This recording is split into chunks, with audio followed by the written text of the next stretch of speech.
Pesta Kesenian Bali merupakan salah satu agenda rutin yang dilaksanakan dalam rangka melestarikan seni budaya, sekaligus sebagai wadah kreativitas para seniman Bali.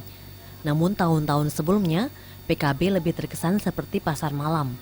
Seperti diungkapkan Dewa Ketut Astika dari Ubud yang tidak pernah absen mengunjungi PKB. Dewa Ketut Astika mengaku telah 4 kali mengunjungi PKB kali ini. Menurutnya, PKB kali ini lebih sesuai dengan visi misinya, yakni sebagai pelestarian seni budaya. Pada PKB kali ini, seni kerajinan sudah tertata rapi.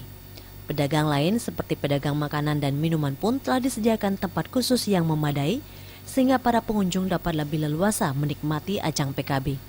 Di samping itu, pagelaran para seniman pun semakin bervariasi dengan jadwal yang pasti. Tahun ini saya lihat itu dagang-dagang itu untuk dagang makanan sudah diatur dengan baik, tetapi lebih sedikit.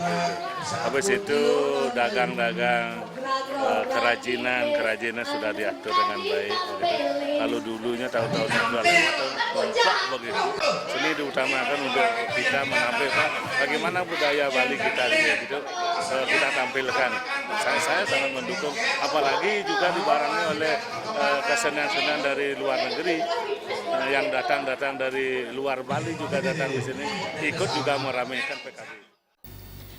Dewa Ketut Astika berharap konsep seperti ini dapat diteruskan sehingga pelestarian seni budaya pun dapat dilakukan lebih maksimal.